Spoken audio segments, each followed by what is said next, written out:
अस्सलाम वालेकुम dear student. आज इंशाल्लाह ताला हम स्टैटिस्टिक्स की रिवीजन स्टार्ट करेंगे। जैसे कि अल्हम्दुलिल्लाह आप लोगों ने स्टैटिस्टिक्स का कोर्स कंप्लीट कर लिया हुआ है और उम्मीद है कि आपकी बहुत अच्छी तैयारी होगी और आपने अच्छे तरीके से कोर्स को लेकर चले होंगे, क्योंकि अब एग्ज़ाम करीब हैं। तो आपकी एक फर्दर प्रिपरेशन के लिए आपकी तैयारी और अच्छी हो जाए, आपकी तैयारी और रिफ़ाइन हो जाए और आपकी प्रिपरेशन में और फिल्टर लग जाए और आप ज़्यादा क्रिस्टल क्लियर हो जाए, तो इसके लिए रिवीजन स्टैटिस्टिक्स की प्लान की गई है, ताकि वो कॉन्सेप्ट, अगर कोई कॉन्सेप्ट में आपको कन्फ्यूजन है या जिसमें आपको कोई डाउट था, तो इंशाल्लाह रिवीजन के ज़रिए उम्मीद है कि सारे आपके जो डाउट्स हैं वो क्लियर हो जाएंगे। अच्छा, रिवीजन कुछ इस तरह से प्लान की गई है कि अगर एक स्टूडेंट अल्लाह न करे किसी भी रीज़न की वजह से वो क्लास में सही परफॉर्म नहीं कर सका, तो इंशाल्लाह इस रिवीजन से उसको बहुत फ़ायदा होगा। यानी कि अगर वो रिवीजन ही कर ले तो उसके लिए ये भी बहुत ज़्यादा होगा, मोर देन इनफ होगा उसके लिए, क्योंकि रिवीजन इस तरह से प्लान की गई है। इस रिवीजन करवाने की इस तरह से स्टार्टिंग में क्योंकि जिस तरह पहले इरादा नहीं था, लेकिन फिर मैंने सोचा कि सारे बच्चों की तैयारी उस तरह की नहीं होती जिस तरह की हम उम्मीद कर रहे होते हैं बच्चों से, जिस तरह से हम बच्चों से एक्सपेक्टेशन कर रहे होते हैं कि बच्चों की तैयारी होगी, नॉर्मली समटाइम उस तरह से नहीं होती। ठीक, तो अगर किसी की तैयारी उस दर्जे की नहीं है तो रिवीजन मैंने कुछ इस तरह से प्लान की है कि आपकी अच्छी तैयारी अगर नहीं भी है तो आप इस रिवीजन के ज़रिए अपनी तैयारी को बहुत हद तक बेहतर बना सकते हैं। ठीक, तो हमारा सिनेरियो कुछ ये होगा रिवीजन का कि सबसे पहले जो मैंने आपको लेक्चर्स पर्टिकुलर चैप्टर के अकॉर्डिंग जो लेक्चर्स दिए होते हैं, बेसिक अंडरस्टैंडिंग जो दी होती है, मैं आपको बेसिक अंडरस्टैंडिंग यहाँ से डिस्कस करूँगा शुरू में।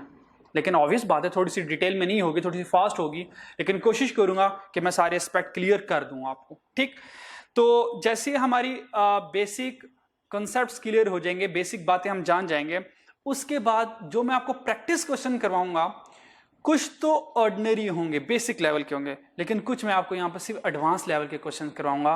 वो क्वेश्चन करवाऊंगा जो आपके ब्रेन को सोचने पर मजबूर करते हैं कि यार ये क्वेश्चन अगर एग्जाम में आ गया तो हम कैसे सॉल्व करेंगे। ठीक है, यानी कि कुछ एडवांस लेवल के क्वेश्चन होंगे ताकि आपकी जो प्रिपरेशन है वो ऑप्टिमम लेवल पर हो जाए।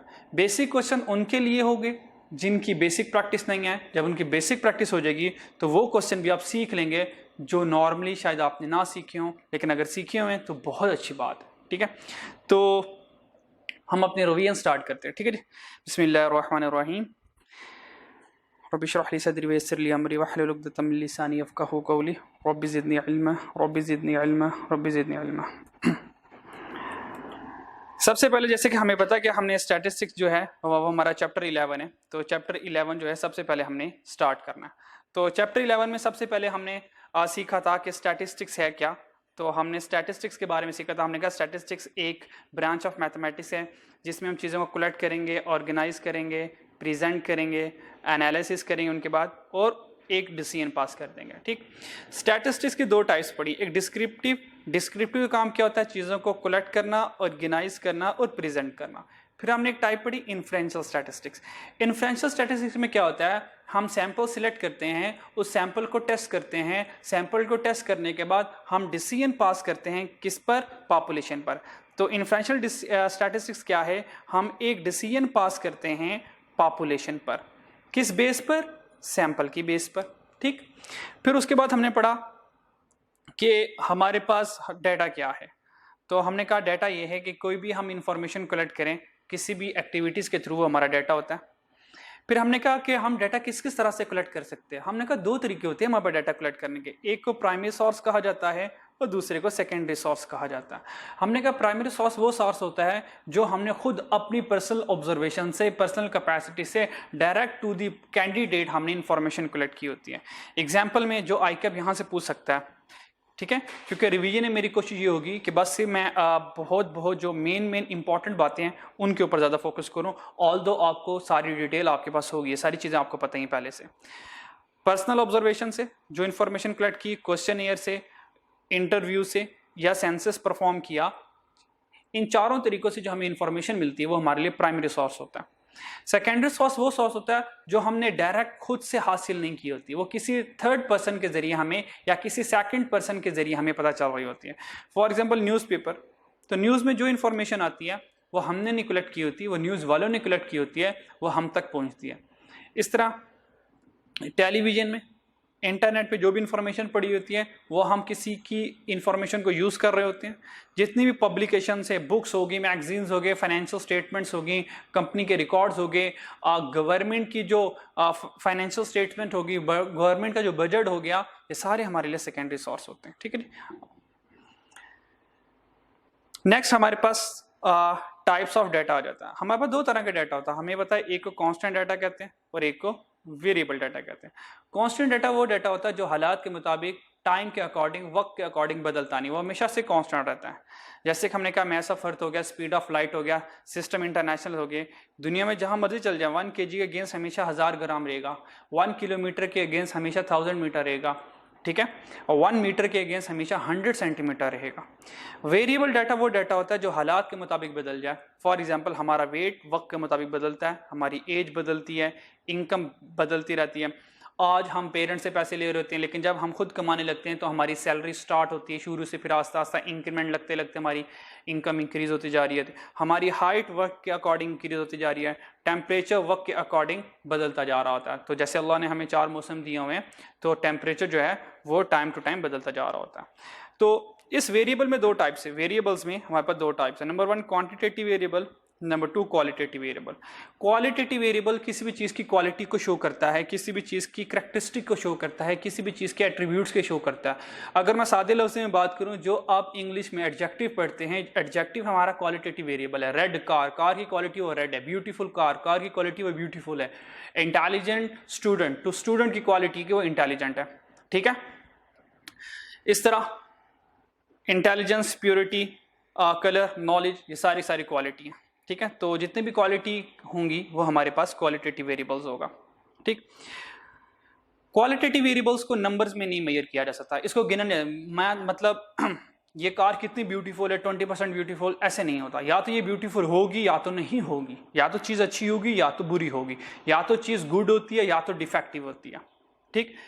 इस पर्टिकुलर पर्सन का इंटेलिजेंस लेवल कितना है, कोई भी ऐसा इंस्ट्रूमेंट नहीं है कि मतलब हम किसी दिमाग के साथ उस इंस्ट्रूमेंट को मतलब वो करें कि वो हमें बता दे कि यार इसका इंटेलिजेंस लेवल इतना है। हाँ, ऐसे इंस्ट्रूमेंट्स अवेलेबल है कि अगर हम टेम्परेचर चेक करना चाहें बॉडी का, तो अगर हम इंस्ट्रूमेंट को बॉडी से टच करें तो वो इंस्ट्रूमेंट हमें बता देगा टेम्परेचर क्या है, वो टेम्परेचर हमें नंबर में बताएगा।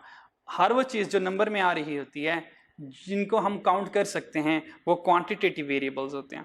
जैसे कि एज हम गिन सकते हैं, हाइट हम गिन सकते हैं, हमें पता है हमारी हाइट कितनी है, 5.5, 5.9, 5.12 समथिंग। इनकम कितनी है, हमारा वेट कितना है, हम बिल्कुल, हमारे पास ऐसी मशीनरीज अवेलेबल है, अगर हम उसके ऊपर खड़े हैं हमारा वेट वो बता देंगी, टेम्परेचर बता देती होती है। फिर क्वांटिटेटिव वेरिएबल्स में हमारे पास फर्दर दो टाइप्स हैं। क्वांटिटेटिव वेरिएबल्स में हमारे पास फर्दर दो टाइप्स आ गई। तो एक को कहते हैं डिस्क्रीट वेरिएबल, और डिस्क्रीट वेरिएबल को डिसकॉन्टिन्यूस वेरिएबल भी कहते हैं। इसको डिसकॉन्टिन्यूस इसलिए कहते हैं क्योंकि इसके अंदर कॉन्टिन्यूटी नहीं होती। और एक हमारे पास टाइप हो गया कॉन्टिन्यूस वेरिएबल। अब ये सारी इंपॉर्टेंट जो ये मैं पढ़ा रहा हूँ, IQ ये पूछता है constant, variable, quantitative, qualitative, discrete और कॉन्टिन्यूस, ये IQ लाजमी पूछता है यहाँ से अगर उसने कोई MCQs बनाना होता है। तो इस एरिया को इसलिए मैं थोड़ा सा डिटेल में लेके जा रहा हूँ ताकि जिनको नहीं पता उनकी दोबारा से रिवीजन हो जाए, क्योंकि यहाँ से MCQs तकरीबन आता ही आता है हर हाल में। ठीक है। अच्छा, यहाँ से चले एंड में इंशाल्लाह इसके बारे में बात करूँगा।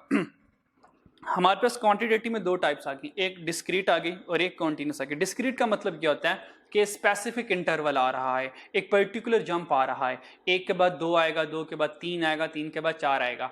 अब 3 और 4 के दरमियान कोई नंबर एग्जिस्ट नहीं करता, ना ही करना चाहिए, इसको डिस्क्रीट वेरिएबल्स कहते हैं। For example number of laptop, मेरे दुकानदार के पास 1 लैपटॉप है, 2 लैपटॉप है, 3 लैपटॉप है, कोई 1.5 लैपटॉप नहीं होगा, 2.25 लैपटॉप नहीं होंगे।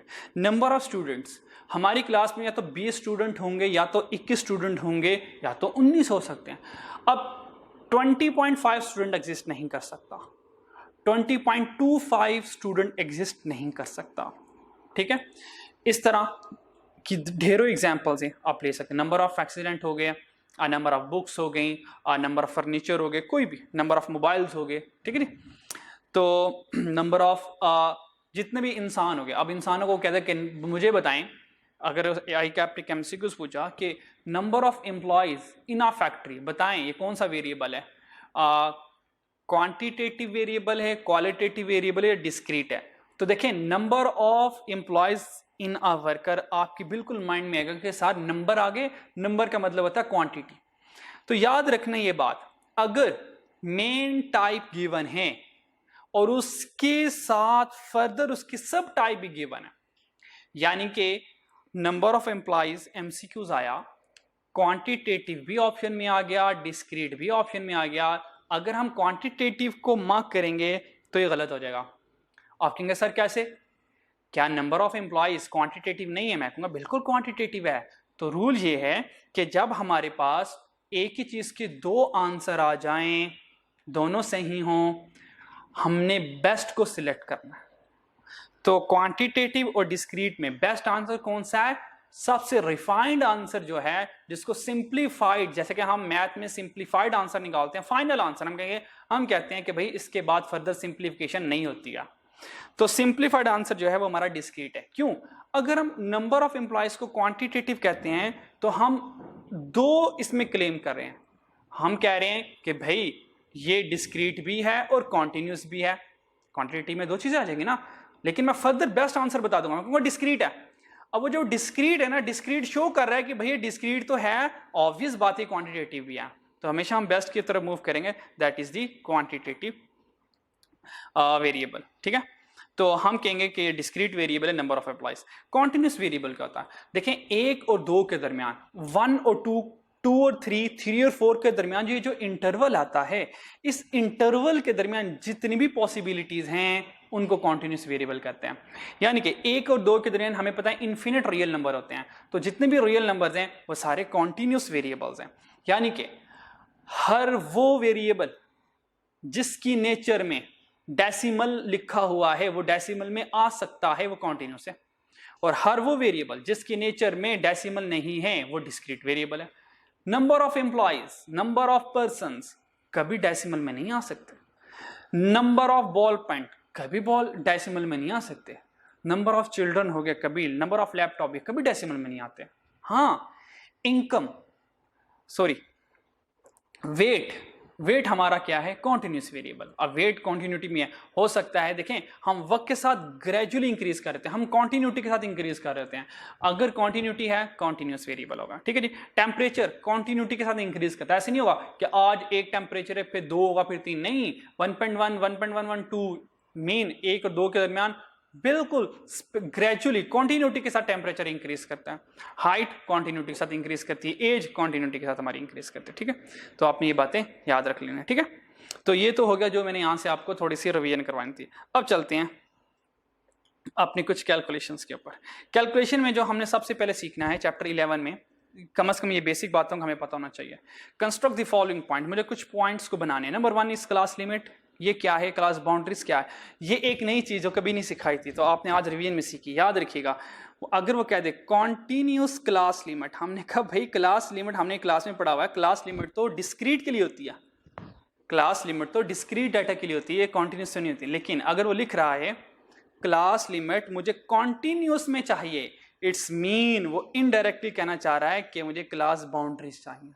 ये बात नहीं पता थी आज तक आपको, तो रिवीजन की बरकत से आपने ये बात सीख ली कि अगर ओके कि मुझे कॉन्टिन्यूस क्लास लिमिट चाहिए, यानी कि मुझे क्लास चाहिए कॉन्टिन्यूस के साथ, इट्स मीन वो चाहता है कि आप उसको क्लास बाउंड्रीज बना कर दो। फिर हमने mid point, relative frequency, cumulative, less than cumulative, मोर देन क्यूमुलेटिव को डीक्यूमुलेटिव फ्रीक्वेंसी भी कहते हैं। फिर प्रोपोर्शनल हाइट, ये प्रोपोर्शनल हाइट क्या होता है? शायद किसी को पता हो, अगर पता है इसका मतलब आपकी तैयारी अच्छी है, तो है आसान चीज है, इंशाल्लाह मैं खुद बताऊंगा क्या होता है। फिर मिड पॉइंट से हमने क्लास बाउंड्रीज बनानी है, तो वन बाय वन सारी चीजें सीखते हैं। नंबर 1 स्टार्ट करता हूं मैं यहां से क्लास लिमिट से। अच्छा जी, क्लास लिमिट क्या होती है? बड़ी आसान चीज। देखें, क्लास लिमिट का मतलब है कि जैसे कि आपको नजर आ रहा होगा, अगर मैं ये फर्स्ट और सेकंड में ये जो हमारे पास प्रिंसिपल डायगोनल, इसको प्रिंसिपल डायगोनल कहते हैं, ठीक है। तो मैट्रिसेस में अगर ये प्रिंसिपल डायगोनल सेम नहीं है, डिफरेंट है, इट्स मीन ये जो क्लासेस बनी हैं ये हमारे पास क्लास लिमिट है, ये हमारे पास क्लास लिमिट्स हैं, ठीक है। अगर 4 और 5 जो हैं ये हमारे पास डिफरेंट हैं तो हम कहेंगे कि यहाँ पर हमारे पास जो है ये क्लास लिमिट्स अवेलेबल हैं।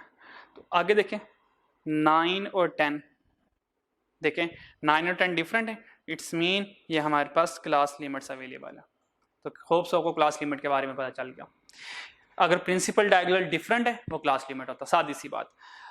अगली बात जो इंपॉर्टेंट है एग्जाम के लिए अपने याद रखनी है, ये क्लास लिमिट किसके लिए होता है, ये किस डाटा के लिए होता है। याद रखिएगा क्लास लिमिट जब हमने बनानी होती है वो हमेशा डिस्क्रीट डाटा के लिए बनानी होती है। क्लास लिमिट हमेशा डिस्क्रीट डाटा के लिए होते हैं। जैसे कि देखें नंबर ऑफ एक्सीडेंट, ये डिस्क्रीट डाटा है, या तो एक्सीडेंट 1 होगा या तो 2 होंगे या तो 5 होंगे, 1.5 एक्सीडेंट नहीं होगा, 1.15 एक्सीडेंट नहीं होगा। मतलब कोई ये नहीं कह सकता सर मैं तो बिल्कुल गाड़ी के करीब से निकला, मेरा तो तरा निकल गया, अब ये जो तरा निकलना है सर ये भी तो मेरे एक्सीडेंट में कुछ शामिल कर लें, तो ऐसा नहीं होने वाला, ठीक है। सर मैं गुजरा 7 वाली बाइक हल्की से टच हुई, मेरी थोड़ी सी खराश आ गई, ये थोड़ा सा मेरा एक्सीडेंट हो गया, नहीं ऐसा नहीं होगा, या तो एक्सीडेंट होगा या तो नहीं होगा, ठीक है। तो याद रखिएगा क्लास लिमिट डिस्क्रीट डाटा के लिए होती है। अच्छा, और इसमें जो आपको बात बतानी एग्जाम पॉइंट से वो ये है कि क्लास लिमिट जो है ये एक इंक्लूसिव मेथड होता है, ये एक इंक्लूसिव मेथड होता है, ये आपको बात पता ही है।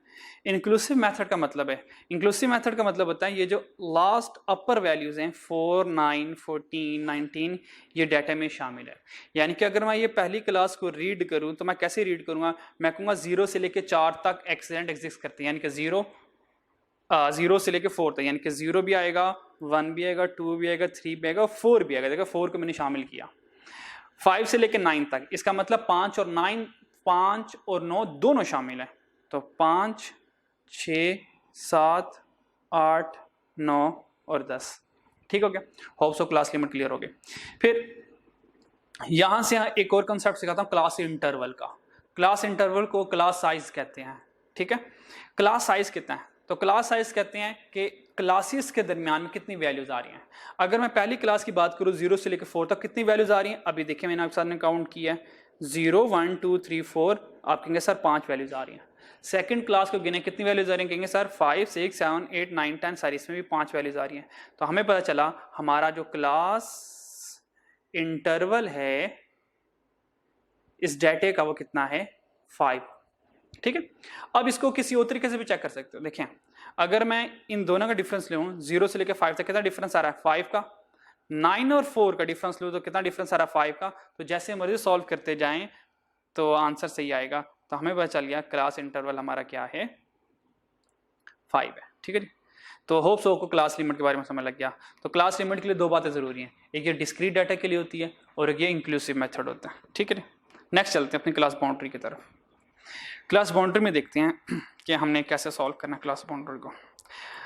अब हमने कहना है क्लास बाउंड्रीज। अच्छा, क्लास बाउंड्रीज हमने अगर बनानी है उसका फॉर्मूला क्या होता है, उसका फॉर्मूला ये होता है कि आपने क्या करना है इन दोनों का ये प्रिंसिपल डायगोनल का डिफरेंस लेना है, 4 और 5 का आपने डिफरेंस ले लेना है, ठीक है जी। 4 और 5 का आपने डिफरेंस ले लेना है। जब 4 और 5 का आपने डिफरेंस लिया, आपका डिफरेंस आया 1, आपने क्या करना है उस 1 के डिफरेंस को 2 से डिवाइड करना, आंसर आएगा 0.5। जो भी डिफरेंस आए यहाँ पे 0.5 आ जाए, 0.2 आ जाए, कुछ भी आ जाए, जो भी नंबर आए उससे हमें कोई लेना देना नहीं है। नॉर्मली हमेशा 0.5 ही आ रहा होता है, ठीक है।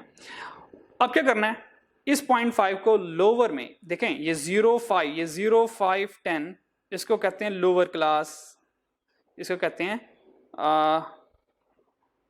लोअर क्लास, और ये 4, 9, 14 इसको कहते हैं अपर क्लास। तो आपने क्या करना है लोअर क्लास में से 0.5 माइनस कर दें, अपर क्लास में 0.5 ऐड कर देना, तो आपके पास ऑटोमेटिकली क्लास बाउंड्रीज बन जाएंगे। लेट्स सपोज बनाते हैं, 1-2 बना लेते हैं जरा। 0 में से 0.5 माइनस करें तो आंसर आ जाएगा -0.5, 4 में ऐड करें तो 4.5 आंसर आ गया, ठीक। 5 में माइनस करें तो 4.5 आ गया, 9 में ऐड करें तो 9.5 आ गया। 10 में से माइनस करें तो 9.5 आ गया, 14 में ऐड करें तो 14.5 हो गया। ठीक है, तो अब मुझे कैसे पता चला ये मेरे पास क्लास बाउंड्रीज बन गए? तो क्लास बाउंड्रीज की निशानी बड़ी आसान होती है। उसकी निशानी ये होती है कि अगर ये हमारा प्रिंसिपल डायगोनल सेम है, अगर हमारे प्रिंसिपल डायगोनल सेम है, इट्स मीन ये क्लास बाउंड्रीज बनी हुई हैं। सही है, होप सो क्लास बाउंड्रीज समझ लग गया। अब क्लास बाउंड्रीज किस लिए बनाते हैं, ये बातें याद रखनी है आप। अब ये इंपॉर्टेंट बात है क्लास बाउंड्रीज के लिए। सबसे पहली बात, जो क्लास बाउंड्रीज बनाते हैं ये हमेशा हम कॉन्टिन्यूस डाटा के लिए बनाते हैं। ये हमेशा हम कॉन्टिन्यूस डाटा के लिए बनाते हैं। और कॉन्टिन्यूस डाटा क्या होता है? ये एक ग्रुप डाटा होता है, यानी कि बल्कि ग्रुप डाटा ना लिखा, बस कॉन्टिन्यूस डाटा लिख लें। क्लास बाउंड्री से कॉन्टिन्यूस डाटा होती है। नंबर 2, क्लास बाउंड्रीज में कौन सा मेथड इस्तेमाल हो रहा है? एक्सक्लूसिव मेथड होता है, एक्सक्लूसिव मेथड होता है। और देखें ये हमारे पास क्लास लिमिट थी ना, और क्लास लिमिट में कौन सा मेथड होता है? इनक्लूसिव मेथड होता है। और क्लास बाउंड्री कॉन्टिन्यूस के लिए होती है, क्लास लिमिट किसके लिए होती है? डिस्क्रीट वेरिएबल के लिए होती है। ठीक हो गया। एक्सक्लूसिव मेथड का मतलब क्या है? एक्सक्लूसिव मेथड का मतलब ये होता है कि ये जो हमारे पास अपर नंबर है ना 4.5, ये 4.5 यहाँ पे शामिल नहीं होता। इस क्लास में 4.5 शामिल नहीं होगा, 4.5 नेक्स्ट क्लास में शामिल होगा। इसका मतलब ये होता है। ठीक है, तो देखें जैसे कि यहाँ पे 4 शामिल था, इसलिए हमने इसको इंक्लूसिव मेथड कहा। क्लास बाउंड्रीज में ये अपर नंबर शामिल नहीं होता। एक्सक्लूसिव मीन एक्सक्लूड करना, एक्सक्लूड करना है। और एक्सक्लूड का मतलब होता है निकाल देना। ठीक है, यानी कि हम आखिरी बंदे को, आखिरी मेंबर को शामिल यहाँ पर नहीं करने वाले। ठीक है, नेक्स्ट चलते हैं। होप सो क्लास बाउंड्री समझ आ गई। नेक्स्ट चलते हैं, what is class mark? Class mark हमें पता है मिड पॉइंट को कहते हैं, मिड पॉइंट्स को कहते हैं। मिड पॉइंट्स का फॉर्मूला क्या होता है? ये याद रखिएगा, इंपॉर्टेंट है। Upper class boundary plus lower class boundary divided by 2। अपर और लोअर क्लास बाउंड्री को जमा करें और 2 पे डिवाइड कर दें, क्लास मार्क आ जाएगा। अच्छा, याद रखिएगा मिड पॉइंट का ताल्लुक सिर्फ क्लास बाउंड्री से, मिड पॉइंट का ताल्लुक क्लास लिमिट से नहीं है। ये तो मैं आपको वैसे ही समझाने के लिए कह देता हूं कि भाई अगर आपके पास क्लास बाउंड्री ना हो तो मिड पॉइंट क्लास लिमिट से भी आ जाते हैं, लेकिन डायरेक्टली जो है वो क्लास मार्क का मिड पॉइंट का क्लास लिमिट से कोई ताल्लुक नहीं है। तो देखते हैं पहला मिड पॉइंट क्या है हमारे पास। तो क्लास बाउंड्री क्या है? पहला -0.5 प्लस 4.5 डिवाइड बाय 2। तो देखते हैं आंसर क्या आया, इसको सॉल्व कर लें आप।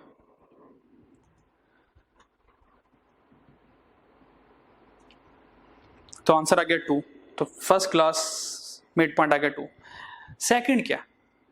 4.5 plus 9.5 divide by 2, answer is 7 आ गया। तो देखिए मैंने आपको इसका शॉर्टकट सिखाया था। मैंने कहा जब भी अगर आपका मिड पॉइंट बताने हो, पहला मिड पॉइंट फाइंड कर लें। फाइंड कर लिया 2, उसके बाद फिर देखें इंटरवल क्या है। आपको पता है इंटरवल 0 से लेकर 5 तक 5 का इंटरवल। तो मैंने कहा 2 में 5 ऐड करते रहे, सिंपल। तो 2 + 5 7, 7 + 5 12, 12 + 5 17 और 22। इस तरह मिड पॉइंट्स आ जाएंगे आराम से आपके पास। ठीक है जी, होप सो आपको समझ लग गई होगी।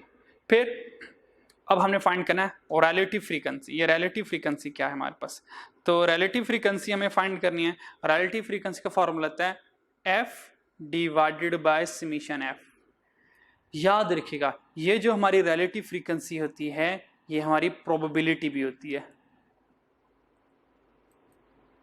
ये हमारी प्रोबेबिलिटी भी होती है। ये जो रिलेटिव फ्रीक्वेंसी होती है यही हमारी प्रोबेबिलिटी होती है। याद है कि सम ऑफ रिलेटिव फ्रीक्वेंसी 1 निकलता है, टोटल रिलेटिव फ्रीक्वेंसी 1 होती है, इस तरह टोटल प्रोबेबिलिटी भी 1 होती है। तो रिलेटिव फ्रीक्वेंसी अगर मैं इसको प्रोबेबिलिटी डिस्ट्रीब्यूशन, क्योंकि ये देखो फ्रीक्वेंसी डिस्ट्रीब्यूशन है ना, फ्रीक्वेंसी डिस्ट्रीब्यूशन में रिलेटिव फ्रीक्वेंसी कहलाती है, लेकिन प्रोबेबिलिटी डिस्ट्रीब्यूशन में रिलेटिव फ्रीक्वेंसी प्रोबेबिलिटी कहलाती है। ठीक है, अच्छा अगर हमने इसको फाइंड करना है तो हमें पता है फॉर्मूला होता है f divide by summation f।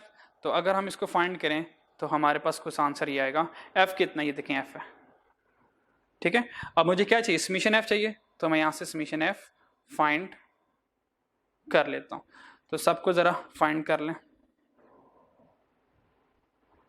ठीक है, तो हमारे पास आ जाएगा 5 + 22 + 13 + 9 + 3, आंसर इज 52।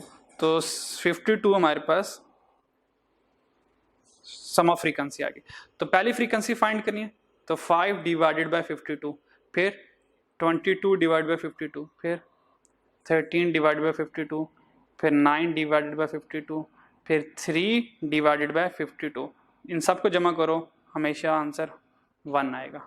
ठीक है, इसलिए रिलेटिव फ्रीक्वेंसी को प्रोबेबिलिटी भी कहते हैं। ठीक, होप से बात समझ आ गई होगी आपको। अब चलते हैं क्यूमुलेटिव फ्रीक्वेंसी की तरफ। हमें पता है क्यूमुलेटिव फ्रीक्वेंसी में हमारे पास दो तरह की फ्रीक्वेंसी होती हैं, एक लेस देन क्यूमुलेटिव फ्रीक्वेंसी और एक मोर देन क्यूमुलेटिव फ्रीक्वेंसी होती है। ठीक है, लेस देन क्यूमुलेटिव फ्रीक्वेंसी के लिए हमें पता, अगर हमने लेस देन क्यूमुलेटिव फ्रीक्वेंसी बनानी है तो ये बात याद रखनी है। अब ये इंपॉर्टेंट वाली बातें करने वाला हूं।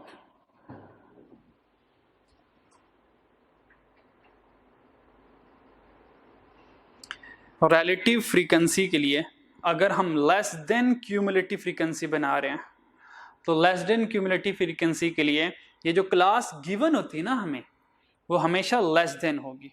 तो बताएं लेस देन वाली कौन सी है? ये जो अपर क्लास होती है ना, ये देखें 4, 9, 14, 24, ये अपर क्लास होती है। तो ये हमारे पास लेस देन के लिए होती है। ये लेस देन के लिए कैसी होती है? देखें 4 को रीड करें। 4 क्या कहता है? 4 कहता है मैं 4 हूँ, 4 से कम हूँ।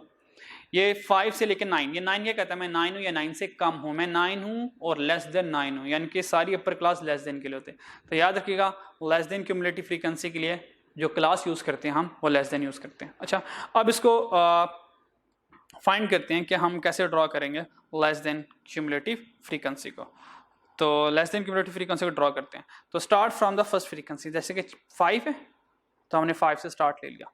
आगे ऐड करते रहे, 5 + 22 27, 27 + 13, 27 + 13 40, तो 40 + 9 49, 49 + 3 52। तो देखें जो क्यूमुलेटिव फ्रीक्वेंसी की जो लास्ट फ्रीक्वेंसी होती है वो हमेशा सम ऑफ फ्रीक्वेंसी के इक्वल होती है। कितनी आसान। ठीक है, अब बना लेते हैं मोर than cumulative frequency. Less than हो गई, अब हम बना लेते हैं मोर देन। मोर देन क्यूमुलेटिव फ्रीक्वेंसी कैसे बनती है?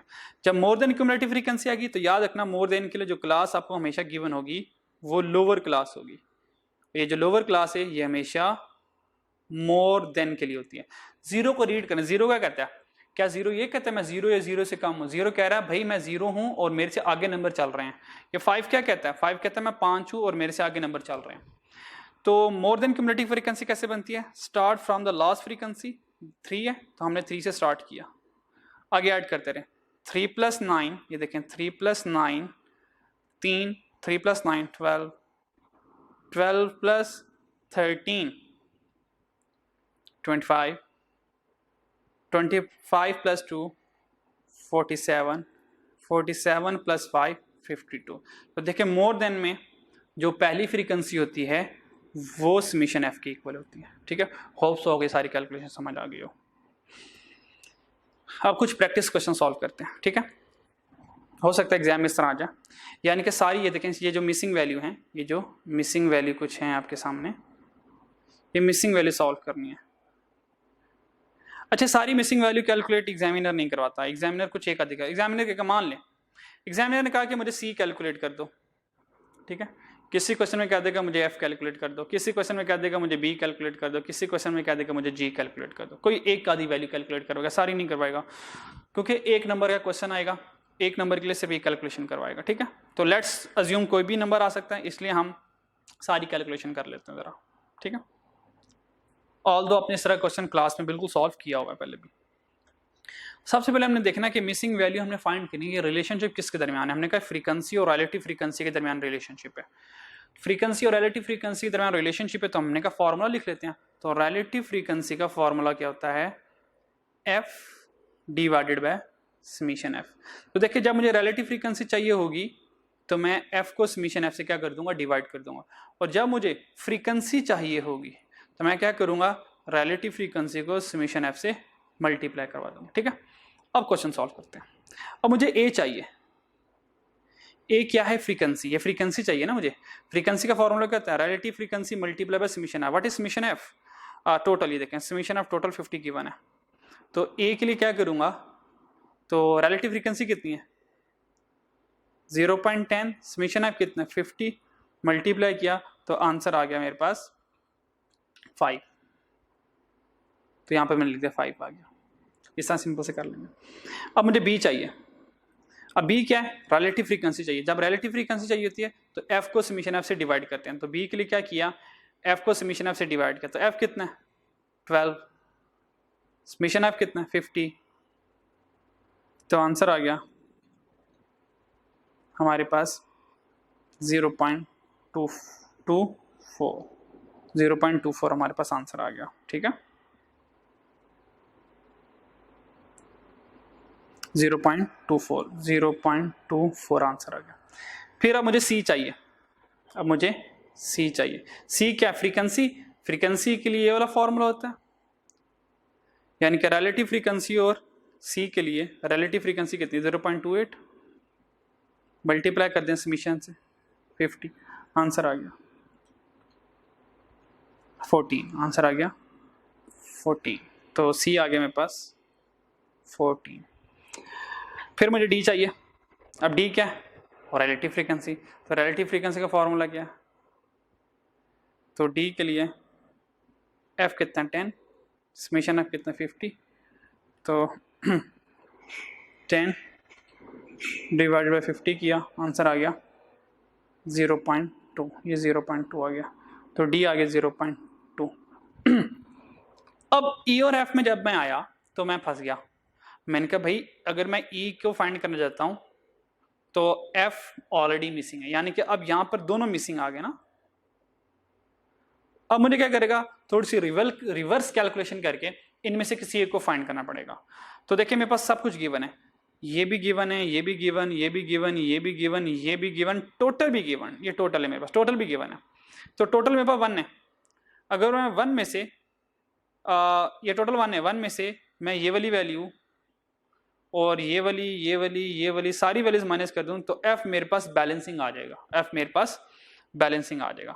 तो मैं यहां से रिवर्स कैलकुलेशन कर सकता हूं बिल्कुल। टोटल मेरे पास 1 है, 1 में से माइनस कर दूं 0.06 और सॉरी फिर माइनस कर दूंगा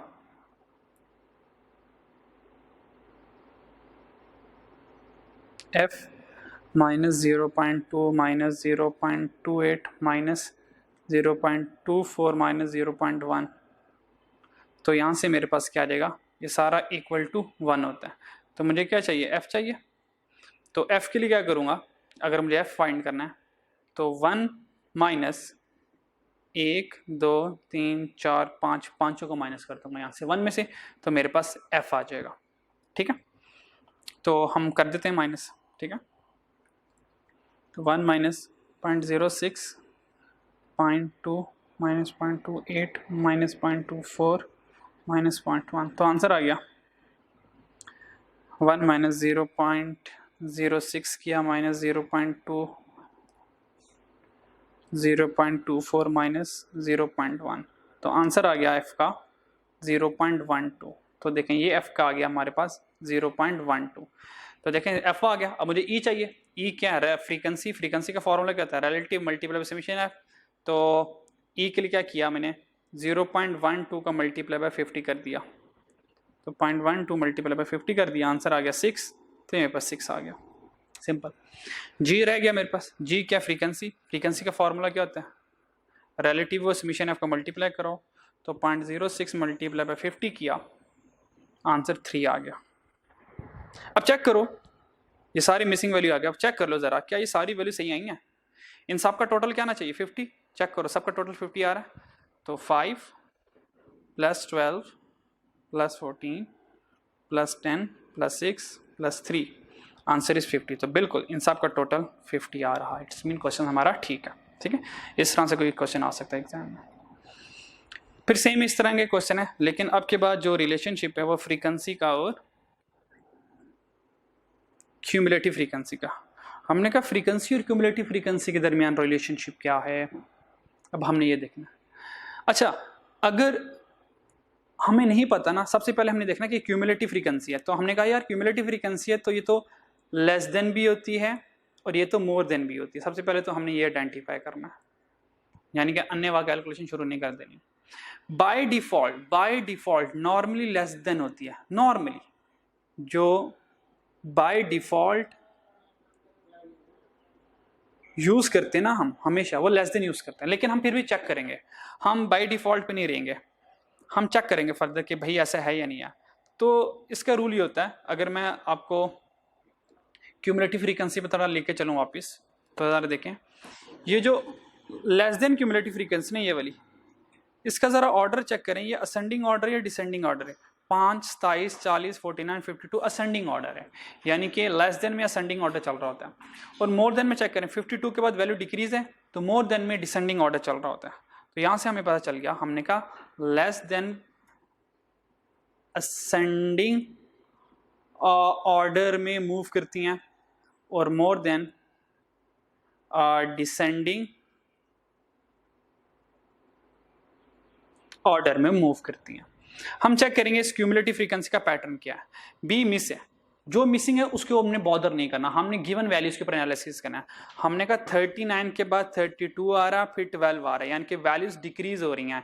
39, 32, 12 यानी कि वैल्यू डिक्रीज हो रही है, यानी कि ये जो क्यूमुलेटिव फ्रीक्वेंसी है ये मोर देन है।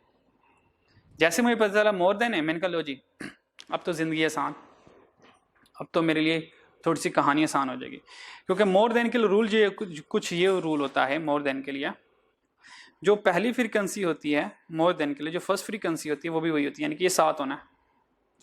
अब ये ई कितना है, बड़ा आसान, 7, 12 और 7 का डिफरेंस ले लो, 12 और 7 का डिफरेंस ले लो, दैट इज 5, इट्स मीन ये 5 है, बट डिफरेंस लेते रहो। डी चाहिए, अच्छा अब जब डी चाहिए ना तो आपने ये देखना है कि मोर देन क्यूमुलेटिव फ्रीक्वेंसी में फर्स्ट 7 आ गया, तो 7 + 5 इस तरह चलते हैं ना मोर देन में, 7 + 5 हुआ होगा 12, तो डी के लिए क्या होगा 12 + 9 हुआ होगा तो डी बना होगा, तो 12 + 9 किया तो डी कितना आ गया मेरा 21। अब सी चाहिए, इन दोनों का डिफरेंस ले लें, क्यूमुलेटिव फ्रीक्वेंसी का आपस में डिफरेंस लेना है, तो 32 और 21 का डिफरेंस लिया, हमारे पास आंसर आ गया 11, इट्स मीन सी 11 है। अब चेक करें जरा 39 बनता है, देखें 32 + 7 39।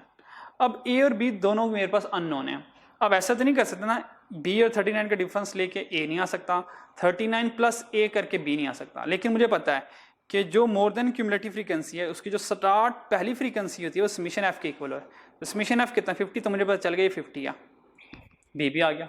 अब ए चाहिए, ए के लिए क्या करना है, इन दोनों क्यूमुलेटिव फ्रीक्वेंसी का डिफरेंस ले लें, 50 और 39 का, तो हमारे पास आंसर आ गया 11, तो ये मेरे पास 11 आ गया। चेक करें जो सारा आंसर आया वो सही भी आया कि नहीं आया, तो इनको प्लस कर लें, 11, 7, 11, 9, 5, 7, देखें सारा 50 बनता है। चेक करते हैं, 11 + 7 + 11 + 9 + 5 + 7, तो बिल्कुल एग्जैक्टली यहाँ से लेके यहाँ तक इन सब का सम 50 बन रहा है। तो इस तरह से कोई कैलकुलेशन आ सकती है आपको, ठीक।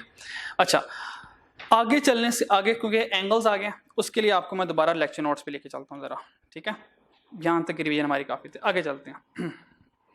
अच्छा आगे देखें, बाकी सारी चीज़ें हमें नहीं चाहिए, ज़रूरत नहीं है, हम सारी मैं पढ़ा चुका आपको, सारा करा चुका आपको। हाँ बस यहाँ पर आ जाए, ग्राफिकल प्रेजेंटेशन ऑफ डेटा। हमने ग्राफिकल प्रेजेंटेशन में सिंपल बार सारे इसको छोड़ दें, मैं आपको डायरेक्ट लेके चलता हूँ, बस जो हमें सीखना, बस नंबर 1 सिंपल बार चार्ट, ये याद रखना, सिंपल बार चार्ट जो है ये डिस्क्रीट डाटा के लिए होता है, ठीक है। मल्टीपल बार चार्ट, जब हमारे पास मल्टीपल इंफॉर्मेशन हो तो हम मल्टीपल बार चार्ट यूज करते हैं, बस इसका और कोई खास स्पेसिफिकेशन नहीं है, मतलब एग्जाम में इतना इंपॉर्टेंट भी नहीं है। Rectangular bar chart, rectangular bar chart हो तो हम कहेंगे जब हमारे पास एक से ज्यादा एक इंफॉर्मेशन, यानी कि फैमिली ए है और फैमिली ए की सब कैटेगरीज हैं, यानी कि उसका फूड है, रेंट है, यूटिलिटीज है, मिसलेनियस है, कार एक्सपेंस है, ठीक है। तो अगर हमारे पास एक ही चीज की मल्टीपल इंफॉर्मेशन है तो उसके लिए हम रेक्टेंगुलर चार्ट बना सकते हैं या कंपोनेंट। अच्छा रेक्टेंगुलर और कंपोनेंट में कोई खास फर्क नहीं है, रेक्टेंगल मीन रेक्टेंगल शेप का होता है, कंपोनेंट और रेक्टेंगल में कोई फर्क नहीं है। कंपोनेंट ये यानी कि ये जो रेक्टेंगल बार चार्ट है और ये कंपोनेंट बार चार्ट है, इनमें कोई टेक्निकल फर्क नहीं है, दोनों एक ही चीज के सेम चीजें। बस ये बात रखना कि जितने भी हमारे बार्स होते हैं वो सारे के सारे बार्स हमारे डिस्क्रीट डाटा के लिए होते हैं। नेक्स्ट जो इंपॉर्टेंट है, अब ये इंपॉर्टेंट ग्राफ आ रहे हैं। एक पाई डायग्राम, याद रखिएगा पाई डायग्राम कभी आपसे कैलकुलेट नहीं करवाएगा, वो ये नहीं कहेगा कि ड्रॉ करो पाई डायग्राम। पाई डायग्राम गिवन होगी, पाई डायग्राम की वैल्यूज गिवन होगी, उस वैल्यूज के ऊपर हमें कुछ कैलकुलेशन करेगा। वो कैलकुलेशन क्या है वो अब मैं करवाने वाला हूं आपको, वो देखिएगा जरा। ये देखिए कहता है find the angle of sector to draw pie chart. हमने पाई चार्ट कोई नहीं ड्रॉ करनी, हम सिर्फ ये करते हैं कि एंगल ऑफ सेक्टर हम फाइंड करेंगे। लेट्स सपोज वो कहता है कि वेस्ट का और सेंट्रल रेजिडेंस के दरमियान एंगुलर डिफरेंस कितने, यानी कि angular difference between west and central residence. हमने कहा इनका एंगुलर डिफरेंस चाहिए, उसने कहा एंगुलर डिफरेंस चाहिए हमें, एंगुलर डिफरेंस चाहिए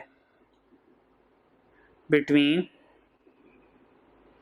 वेस्ट और सेंट्रल। हमने कहा कोई नहीं, बता देते हैं। फॉर्मूला ये होता है किसी भी चीज को एंगल में कन्वर्ट करने की, given part divided by total part, और एंगल में कन्वर्ट करने के लिए 360 डिग्री से मल्टीप्लाई करवा देते हैं। अब इस वेस्ट को मुझे एंगल में कन्वर्ट करना, सबसे पहले मुझे इसका टोटल करना पड़ेगा। टोटल कितना आ रहा है 7 + 8 + 12 + 10 + 3, आंसर आ गया 40। तो इसका मतलब टोटल मेरा 40 आ रहा। तो इस वेस्ट को जब मैं कन्वर्ट करूंगा वेस्ट को, तो 8 डिवाइडेड बाय 40 इंटू 360, तो आंसर आ गया 72 डिग्री। 72 डिग्री है। सेंट्रल का आंसर क्या आता है, सेंट्रल का 10 है, तो 10 डिवाइडेड बाय 40,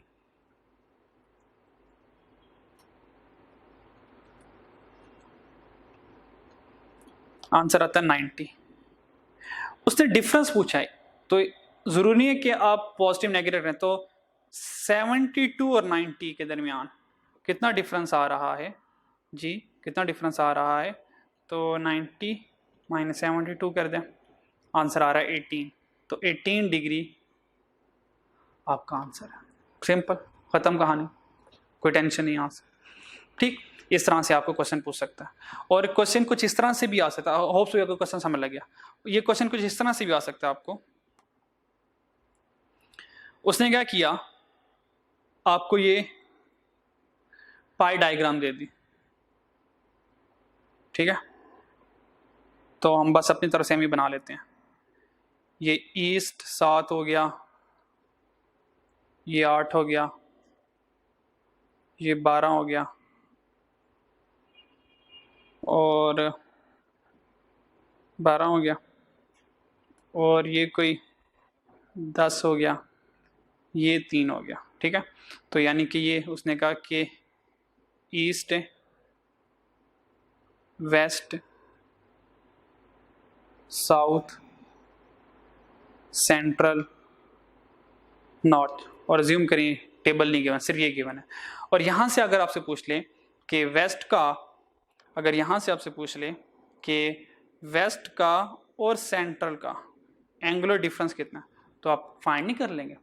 आप फाइंड कैसे करेंगे, वेस्ट कितना है 8, इन सब का टोटल करेंगे 7, 8, 12, 10, 3, सबका टोटल 40 निकलेगा, जो हमने पहले यहाँ पे टोटल किया हुआ 40, 40, 360 करेंगे, आंसर आ जाएगा हमारे पास वेस्ट का। फिर सेंट्रल का, सेंट्रल कितना 10 डिवाइड बाय 40, 360, आंसर आ जाएगा। और इन दोनों का जो डिफरेंस आएगा वो हमारे पास एंगुलर डिफरेंस आ जाएगा। तो इस तरह से क्वेश्चन आ सकते हैं, ठीक है। अच्छा जी, नेक्स्ट देखते हैं। अज्यूम करें क्वेश्चन इस तरह नहीं है, क्वेश्चन थोड़ा सा चेंज कर लेते हैं। ये एंगल ऑफ सेक्टर नहीं है, अज्यूम करें पाई चार्ट नहीं है और ये एंगल नहीं है, ठीक है, कोई भी इंफॉर्मेशन, उसने ये सारी इंफॉर्मेशन अज्यूम करे परसेंटेज में। उसने मुझसे ये पूछा कि फाइंड करो percentage between east and south.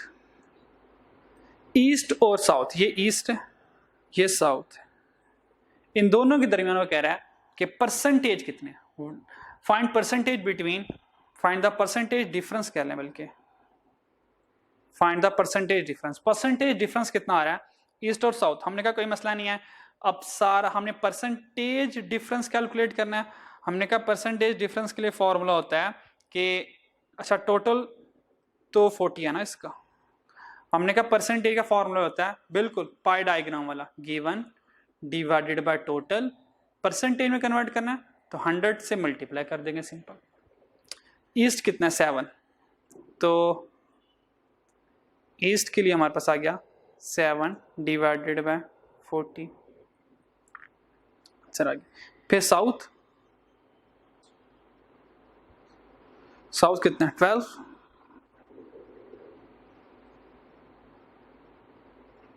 Answer आ गया हमारे पास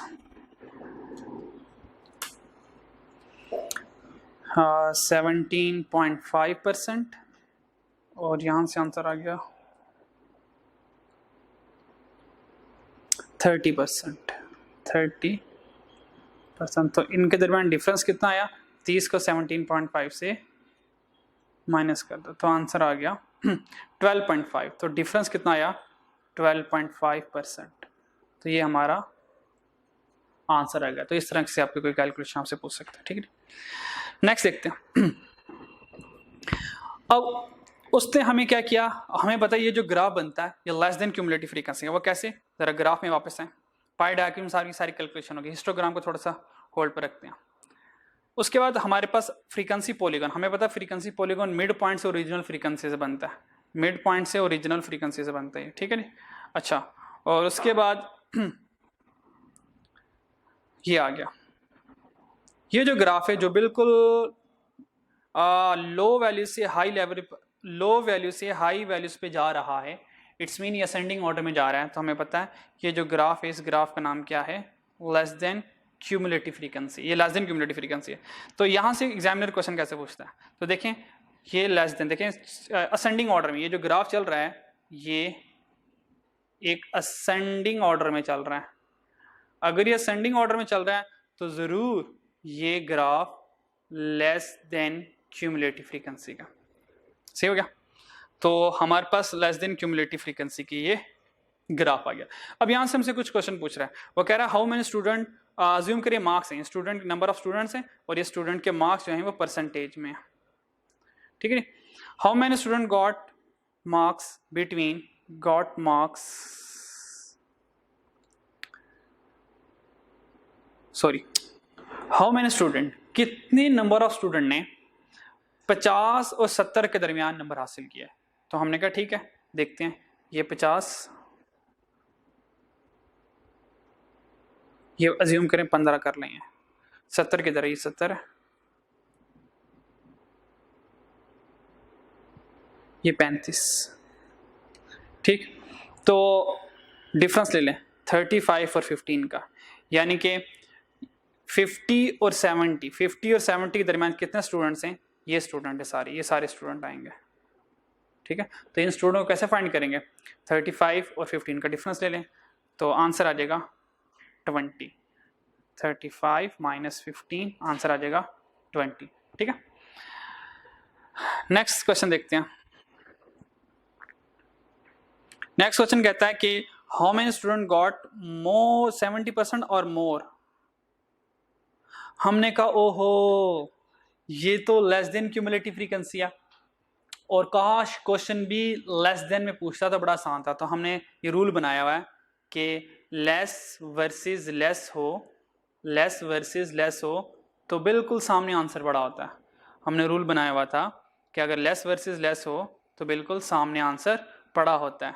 लेकिन ये तो मसला आ गया, अब कर्व हमारे पास लेस देन है लेकिन क्वेश्चन हमारे पास मोर है, तो इसका रूल सिखाया हुआ है, कोई मुश्किल नहीं। 70% सबसे पहले 70% को ढूंढो, ये परसेंटेज है, ये 70 है तो 70% ये है।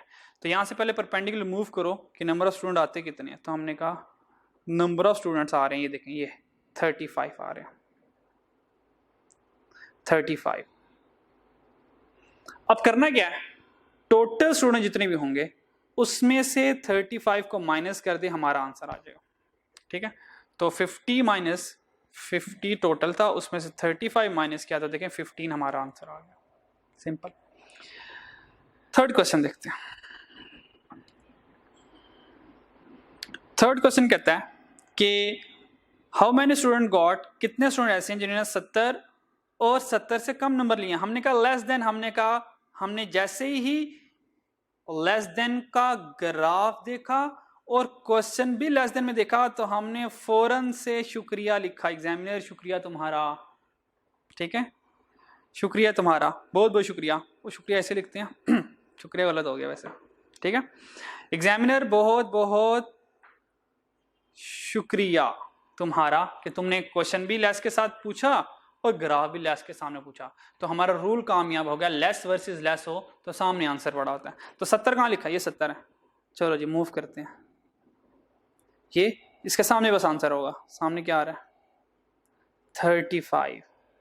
तो 35 हमारा आंसर है। तो ये देखें 35 हमारा आंसर आ गया, ठीक है ना। तो इस तरह से आप कैलकुलेशन कर सकते हैं, इस तरह से क्वेश्चन आ सकते हैं। नेक्स्ट देखते हैं।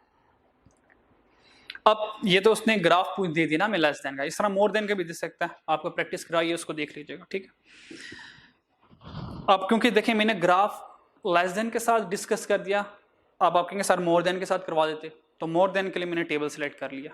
टेबल से आपको मोर देन के लिए वैल्यू सिखा दूंगा।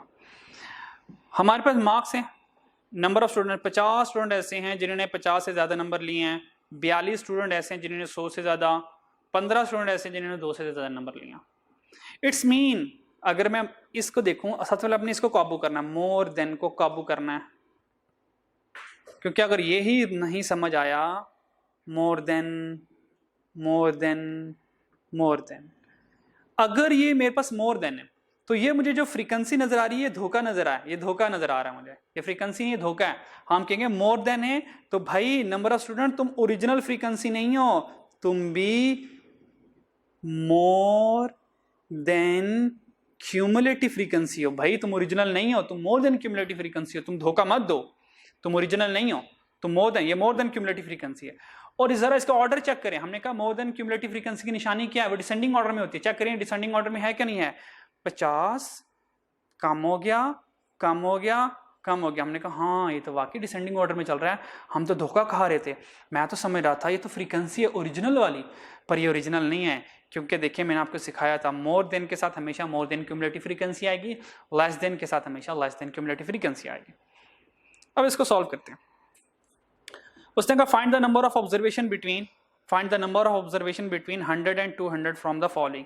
कहता 100 और 200 के दरमियान कितने स्टूडेंट आएंगे वो मुझे बताओ जरा। 100-200 के दरमियान। सबसे पहले आपको ओरिजिनल कॉन्सेप्ट सिखाऊंगा, फिर एक शॉर्टकट सिखाऊंगा। मुझे 100 और 200 के दरमियान नंबर चाहिए, तो ठीक है। कुछ मैंने कैलकुलेशन ऑलरेडी पहले की हुई है ताकि हमारा टाइम बच जाए, ठीक है। ये देखें हमारा क्वेश्चन ये क्वेश्चन है more than 50, more than 100, more than 150, more than 200। देखें एग्जैक्ट सेम क्वेश्चन है, मोर देन 50, 100, 150, 200। तो देखें 50, 100, 150, 200। क्यूमुलेटिव फ्रीक्वेंसी कितनी है? 50, 42, 23। तो 50, 42, 23 तो ओरिजिनल है। हम क्या करेंगे, हम मोर देन क्यूमुलेटिव फ्रीक्वेंसी है ना, ये मोर देन है, मैं मोर देन से सबसे पहले क्लास बाउंड्रीज बनाऊंगा पहले, ताकि मेरे लिए कैलकुलेशन आसान हो जाए। मेरे पास सारी मोर देन है 50, 100, 150। तो सबसे पहले मैंने लिखा 50, 100, 150, 200। ये सारी देखें मोर देन मैंने एज इट इज छापा लगाया, कॉपी पेस्ट कर दिया, क्योंकि हमें पता है मोर देन जो होती है ये हमेशा लोअर क्लास होती है। तो लोअर क्लास, तो अपर क्लास क्या आ रही है? इट्स मीन 50 के बाद 100 आ रहा है, तो मुझे क्लास बाउंड्रीज बनानी है, तो ऑब्वियस बात है 50 के बाद मैं 100 लिखूंगा यहाँ पर। उसके बाद ये 150 आ रहा है तो इसको मैंने 150, या दूसरे लफ्जों में 50 से लेकर 100 तक 50 का इंटरवल आ रहा है, तो 50 प्लस 50 100, क्योंकि क्लास बाउंड्री बना रहा हूँ। नेक्स्ट क्लास भी 100 से स्टार्ट होगी, तो 100 प्लस 50 150। तो ये देखिए मेरे पास क्लास बाउंड्रीज बन गई। होप सो आपको समझ आया होगा। उसके बाद मैंने क्या करना है, ये ओरिजिनल फ्रीक्वेंसी जो है ये मुझे नजर नहीं आ रही, ये तो मैंने खुद बनानी है ताकि मेरे लिए कैलकुलेशन आसान हो जाए। तो मैं क्या करूंगा, यहाँ से ओरिजिनल फ्रीक्वेंसी बनाऊंगा। तो मुझे पता है कि ये जो नंबर ऑफ स्टूडेंट है ये धोखा है, असल में ये मेरे पास मोर देन क्यूमुलेटिव फ्रीक्वेंसी असल में मेरे पास। तो मैं क्या करूंगा, इस मोर देन क्यूमुलेटिव फ्रीक्वेंसी से ओरिजिनल फ्रीक्वेंसी बनाऊंगा। यहाँ से मैं ओरिजिनल फ्रीक्वेंसी खुद बनाऊंगा। मुझे पता है कि मोर देन को ओरिजिनल फ्रीक्वेंसी में कैसे कन्वर्ट करना है, ये भी एक क्वेश्चन आता है। तो देखिए यहाँ से मैं क्वेश्चन भी सिखा रहा हूँ आपको, कैलकुलेशन भी सीखेंगे, साथ ही क्वेश्चन भी सीखेंगे। How to find original frequency from more than cumulative frequency. तो हमें पता है मोर देन क्यूमुलेटिव फ्रीक्वेंसी जो है, जब वहाँ से ओरिजिनल फ्रीक्वेंसी बनाएंगे तो देखें हम स्टार्ट लेते हैं लोअर से, आखिरी क्यूमुलेटिव फ्रीक्वेंसी। तो लास्ट मोर देन क्यूमुलेटिव फ्रीक्वेंसी 15 है, तो ओरिजिनल फ्रीक्वेंसी भी 15 आएगी। ठीक, अब क्या करना है, 15, अब दोनों क्यूमुलेटिव फ्रीक्वेंसी का डिफरेंस है 15 और 23 और 15 डिफरेंस कितना आया 8 का। 42 और 23 डिफरेंस कितना आया 19 का। 50 और 42 डिफरेंस कितना आया 8 का। तो देखें ये मेरे पास ओरिजिनल फ्रीक्वेंसी बन गई। चेक करें ओरिजिनल फ्रीक्वेंसी सही है या नहीं है। तो देखें ये समेशन एफ है, मुझे पता है मोर देन में जो पहली फ्रीक्वेंसी होती है वो समेशन एफ होता है। इन सबको सम करो, अगर 50 आ गया इट्स मीन सही है। चेक करते हैं 8 + 19 + 8 + 15 आंसर 50 आ गया। तो हमने कहा बिल्कुल इस सब का सम जो है वो 50 आ रहा है। हमने कहा सारी सही बननी है। जब सारी सही बन गई हमने कहा ठीक है अब हम डिसीजन कर लेते हैं, अब हम डिसीजन कर लेते हैं। तो ठीक है, तो इस सबको इरेज कर देते हैं ज़रा। तो ये वहाँ पर ओरिजिनल फ्रीक्वेंसी आ गई। अब डिसीजन क्या था, डिसीजन क्या था, उसने कहा 100 और 200 के दरमियान, 100 और 200 के दरमियान कितने नंबर ऑफ ऑब्जर्वेशन है। 100 किधर, ये 100 है, 200 किधर, ये 200 है। तो 100 और 200 के दरमियान कितने स्टूडेंट आ रहे हैं 19 और 8। तो 19 + 8 आंसर इज 27 हमारा आंसर आ गया। तो 27, ये देखें 27 हमारा आंसर आ गया। ठीक है, क्लियर हो गया यहाँ तक मसला। चलिए अब इसका शॉर्टकट क्या था, इसका शॉर्टकट ये है कि अगर आपको इस तरह मोर देन आ जाए तो क्या करना है। उसने कहा कि 100 और 200 के दरमियान, तो क्या करें बस 100 और 200 का इन दोनों का डिफरेंस ले लें। तो 42 - 15 करूँगा तो आंसर मेरे पास 27 आ जाएगा। ये शॉर्टकट था, इसका मिनटों में आंसर आ गया। सेकंड वाला, find the original frequency in third class. तीसरी क्लास की ओरिजिनल फ्रीक्वेंसी चाहिए। तो ओरिजिनल फ्रीक्वेंसी चाहिए तीसरी क्लास की, तो देखते हैं क्या आता है। तीसरी क्लास, ये पहली क्लास, दूसरी क्लास, तीसरी क्लास, ओरिजिनल फ्रीक्वेंसी कितनी 8, तो 8 हमारा आंसर आ गया। तो इसका आंसर क्या आ गया, देखिए हमारे पास 8 आ गया। क्लियर है। अच्छा अब यहाँ पे शॉर्टकट ना लगाना, क्योंकि यहाँ पे शॉर्टकट में 50 और 42 का आंसर 8 आता है। ठीक है, तो कहीं पे शॉर्टकट लग सकते हैं, कहीं पर बेहतर ये कि आप मोर देन या लेस देन का डाटा उसको ओरिजिनल में कन्वर्ट कर लो जल्दी से। उस तरह आप कॉन्फिडेंट रहेंगे, इस तरह आप फिर कंफ्यूज रहेंगे, यार काश पता नहीं शायद इस तरह आंसर आ रहा है या नहीं आ रहा। यानी कि हमें कैसे पता चलेगा 42 और 15 का डिफरेंस 27 है। इसके पीछे लॉजिक है, क्योंकि अपनी इतनी क्विक लॉजिक समझ नहीं सकते, इसलिए मैंने आपको सारा डाटा सिंपल वे में कर दिया ताकि आपके लिए समझना आसान हो। लेकिन अगर प्रैक्टिस है, कंसेप्ट है, तो फिर आप इस तरह शॉर्टकट लगा सकते हो खुद से। थर्ड वाला सॉल्व करते हैं। Find the number of student got more than. हमने कहा मोर देन, और क्वेश्चन पढ़ा मोर देन, हमने कहा फौरन, हमने कहा एग्जामिनर तुम तो चाहते जा रहे हो, तुम तो चाहते हो हमारा सर्टिफिकेट ही आ जाए, तुम तो इतने आसान क्वेश्चन हमसे पूछे जा रहे हो। यानी कि क्वेश्चन भी मोर देन के साथ है, गिवन भी मोर देन है। तो हमने पढ़ा है मोर वर्सेस मोर हो तो बिल्कुल सामने आंसर है, हमारे सामने तो आंसर आ जाएगा। ठीक है, तो देखें 150 है, 150 के सामने क्या रहा है 23, तो देखें 23 ही हमारा आंसर। चेक करें, ये देखें, ये 23 हमारा आंसर आ गया, ये 23 हमारा आंसर आ गया। तो हमने कहा एग्जामिनर बहुत शुक्रिया, क्वेश्चन मोर के साथ था, तुमने मोर के साथ पूछा, तो मोर वर्सेस मोर 150 के सामने जो भी क्यूमुलेटिव फ्रीक्वेंसी होगी वो हमारा आंसर होगा। वो क्या है 23, तो हमारा आंसर देखें 23 है। चेक करते हैं जरा क्या 23 आ रहा है या नहीं आ रहा। मोर देन 150, इसको अब जरा ओरिजिनल वे से चेक करते हैं। मोर देन 150 चेक करते हैं, मोर देन 150 जरा चेक करते हैं। मोर देन 150, ये देखें, ये चेक, ये कह रहा है कि 150 से ज्यादा, कहां तक, एंड तक। तो देखें 8 और 15 23, हमने कहा बिल्कुल हमारा आंसर तो पहले ही सही था, हम तो पहले 23 बता चुके। क्वेश्चन नंबर 4 देखते हैं। क्वेश्चन नंबर 4, क्वेश्चन नंबर 4 कहता है लेस देन 10 मार्क। हमने कहा ओहो एग्जामिनर ये तुमने क्या कर दिया, तुमने जो क्वेश्चन पूछा वो लेस के साथ पूछा और गिवन तुमने ऊपर जो गिवन किया हुआ है वो तुमने मोर देन गिवन किया हुआ है, यानी कि आप लेस वर्सेस मोर आ रहे हैं तो कंट्रास्ट आ रहा है। तो इसके लिए रूल क्या समझाया था कि आपने बिल्कुल सामने मूव करना है, कोरस्पॉन्डिंग मूव करना है, और उससे कम क्यूमुलेटिव फ्रीक्वेंसी, उससे कम वाली क्यूमुलेटिव फ्रीक्वेंसी का और टोटल फ्रीक्वेंसी का डिफरेंस ले लेना है। तो लेस देन 100, तो जब हमने लेस देन 100 देखा तो हमने देखा कि लेस देन 100 आ कितना रहा है हमारे पास, तो लेस देन 100 देखते हैं, सॉरी लेस देन 100, तो लेस देन 100 किधर है, ये देखें, ये देखिए, ये लेस देन 100 है। उसने कहा कि लेस देन 100, तो 100 से कम देखना हमने। Number of student who got less than 100 marks, जिन्होंने 100 से कम मार्क्स लिए, 100 से कम, तो ये 100 है, ये 100 से कम ही है, ये देखें 100 से कम ही है। तो कितना आंसर आना चाहिए, 8, तो हमारा आंसर कितना, 8, तो यहाँ पे कर ले आंसर 8, ये 8 हमारा आंसर है। ठीक, अच्छा जी, अब हमने शॉर्टकट से कैसे पहुंचना है, लेस वर्सेस मोर है, लेस देन 100 या 100 है, तो 100 के सामने क्यूमुलेटिव फ्रीक्वेंसी कितनी आ रही है, 42, इसका और सम ऑफ फ्रीक्वेंसी का हमने डिफरेंस ले लेना है, वो हमारा आंसर होगा। तो 50 और 42 का डिफरेंस कितना, 8, तो देखिए 8 ही हमारा आंसर है। सिंपल, पहुंच गए हम। ठीक है, नेक्स्ट देखते हैं। नेक्स्ट कह रहा है कि व्हाट परसेंटेज में पूछ लिया, what percentage of student got less than 150 marks, यानी कि 150 से कम बच्चों ने कितने परसेंट स्टूडेंट है, कितने परसेंट स्टूडेंट हैं जिन्होंने 150 से कम नंबर लिया। हमने कहा 150 से कम कहाँ पे आएगा, तो हमने कहा 150 से कम, ये 150 है, इससे कम, तो 150 से कम कितने बंदे आ रहे हैं, 8 और 19, 27, तो हमने कहा टोटल 27 स्टूडेंट है।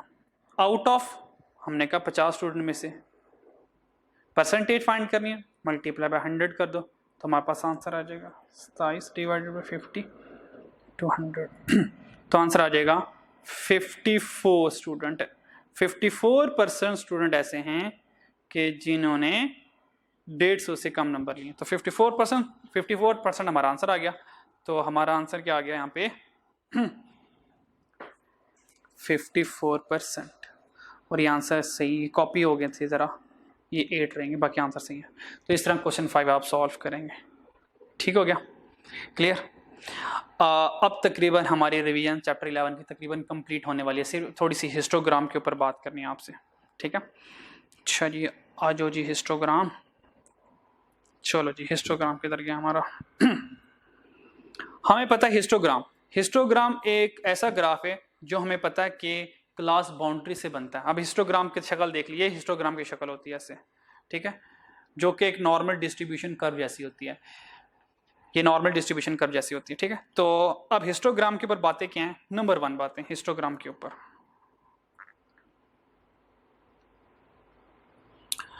हिस्टोग्राम के लिए बातें कुछ कर लेते हैं। हिस्टोग्राम,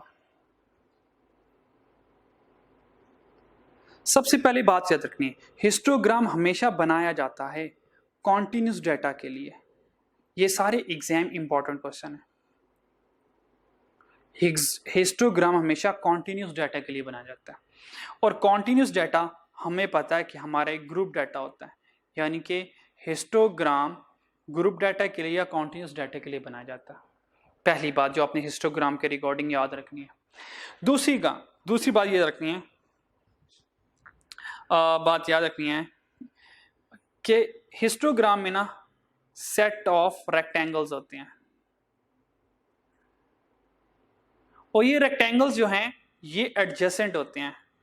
एडजेसेंट का मतलब होता है बिल्कुल साथ साथ जुड़े होते हैं, यानी कि अगर आप हिस्टोग्राम की शक्ल देखें तो उसकी शक्ल कुछ ऐसी होती है। देखें, ये रेक्टेंगल एक बन गया, अगला रेक्टेंगल उसके साथ बिल्कुल एडजेसेंट होगा, फिर अगला रेक्टेंगल उसके साथ होगा,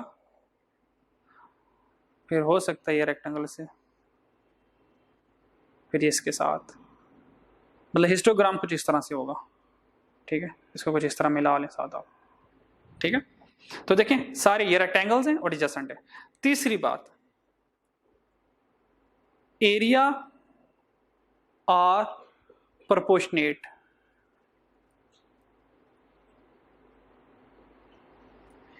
एरिया जो होता है, एरिया और प्रोपोर्शनेट, एरिया इसका जो होता है वो प्रोपोर्शनेट होता है टू फ्रीक्वेंसी।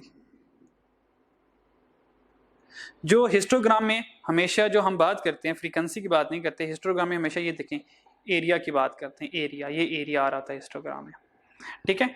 तो यहाँ से देखते हैं फ्रीक्वेंसी कितनी है, यहाँ से देखते हैं यहाँ से क्लास इंटरवल कितना है, इन दोनों का मल्टीप्लाई करके एरिया फाइंड कर रहे हैं। तो हिस्टोग्राम में हमेशा एरिया देखते हैं हम, एरिया, ठीक। ये तीन बातें आपने याद रखनी है हिस्टोग्राम के हवाले से। ये तीन बातें कि कॉन्टिन्यूस डाटा के लिए होता है और यानी कि ग्रुप डाटा के लिए होता है, उसके बाद ये सेट ऑफ रेक्टेंगल्स होते हैं, और ये एरिया और प्रोपोर्शनेट टू फ्रीक्वेंसी होता है। तीन बातें। चौथी बात,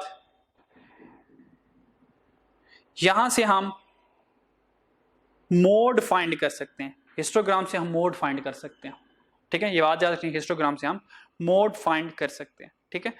और फिफ्थ बात, आपको एक क्वेश्चन दिया था ये वाला जो आपको नहीं बताया मैंने, ये देखें, क्लास लिमिट सीख ली, क्लास बाउंड्री, मिड पॉइंट सीख लिया, रिलेटिव फ्रीक्वेंसी सीख ली, क्यूमुलेटिव फ्रीक्वेंसी में लेस देन मोर देन सीख लिया, मिड पॉइंट से क्लास बाउंड्री ये भी सिखाना है आपको, ये रह गया, याद नहीं रहा।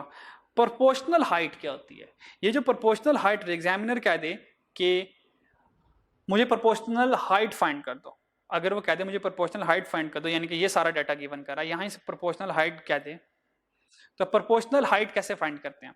प्रोपोर्शनल हाइट यानी कि यहां पर अज्यूम करें ये हमारे पास क्लास बाउंड्रीज नहीं है, ये क्लास बाउंड्रीज नहीं अज्यूम करें, ठीक है। उसे ये क्लास दे दी, ठीक है, और ये क्लास लिमिट नहीं होगी। हमें पता है हमेशा जो हिस्टोग्राम होता है उसके साथ हमेशा क्लास बाउंड्रीज गिवन होती है, क्योंकि अगर मैं हिस्टोग्राम के इंग्रेडिएंट की बात करूं, हिस्टोग्राम के इंग्रेडिएंट्स की बात करूं, तो बल्कि यहां से आपकी नई एग्जांपल ही ले लेते हैं, यहां से एग्जांपल ले लेते हैं हिस्टोग्राम के लिए। वो ये है कि जब मैं हिस्टोग्राम बनाऊंगा,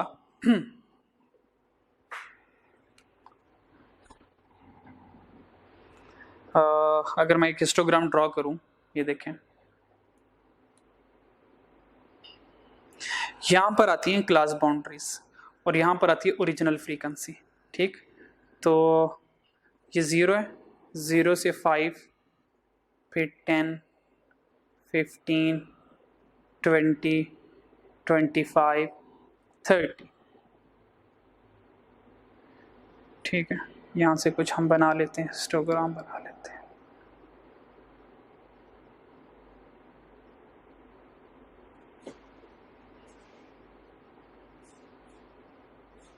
ये हमारे पास हिस्टोग्राम बन गया, ठीक है। तो हिस्टोग्राम में यहाँ पे क्लास बाउंड्रीज गिवन होती है, एक्स एक्सिस में हमेशा क्लास लिमिट अवेलेबल नहीं होती, क्लास बाउंड्रीज गिवन होती है, यहाँ पे क्लास लिमिट अवेलेबल नहीं होती, ठीक है। तो यहाँ पे लेट्स सपोज हमारे पास क्लास बाउंड्रीज गिवन है और original frequency 0 to 5, 5 to 10, 10 to 15 और 15 to 20, ये ज़ूम करिए हमारे पास क्लास बाउंड्री, फ्रीक्वेंसी 2, 5, 3, 6 है, ठीक। और एग्जामिनर ने हमें कहा कि फाइंड कर दो प्रोपोर्शनल हाइट, फाइंड कर दो। अब वो जो हमने एंड में क्वेश्चन था, क्वेश्चन मैं आपको दिखाता हूँ, ये प्रोपोर्शनल हाइट फाइंड कर दो। अब प्रोपोर्शनल हाइट फाइंड करने के लिए प्रोपोर्शनल हाइट फाइंड करने की उसने कहा कि फाइंड कर दो हमें proportional height, proportional height find कर दो। तो देखें प्रोपोर्शनल हाइट कोई नई चीज नहीं है, एडजस्टेड फ्रीक्वेंसी, एडजस्टेड फ्रीक्वेंसी का दूसरा नाम प्रोपोर्शनल हाइट है। लेकिन याद रखना कि प्रोपोर्शनल हाइट एडजस्टेड फ्रीक्वेंसी का क्वेश्चन तब आएगा जब हमारे पास इंटरवल अनइक्वल हो। तो चेक करें यहाँ पर इंटरवल इक्वल है, तो यानी कि इस क्वेश्चन के लिए प्रोपोर्शनल हाइट सूटेबल नहीं है। तो मैं क्या करूंगा, यहां से थोड़ा सा अपना क्वेश्चन बदल दूंगा, यहां से क्वेश्चन थोड़ा सा मैं बदल दूंगा।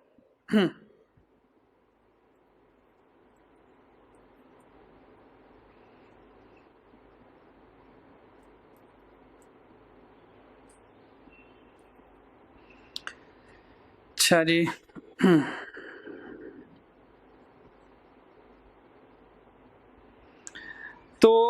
प्रोपोर्शनल हाइट के लिए यहाँ से थोड़ा सा क्वेश्चन बदलते हैं। 5 के बाद 5 नहीं आ रहा, रिज्यूम करें 10 आ रहा है, 10 के बाद 20 कर लेते हैं, ठीक है। और 20 के बाद हम थोड़ी सी वैल्यूज को यहाँ से चेंज कर लेते हैं ज़रा, क्योंकि हमें एडजस्टेड फ्रीक्वेंसी चाहिए। एडजस्टेड फ्रीक्वेंसी के लिए हम कुछ करते हैं यहाँ से,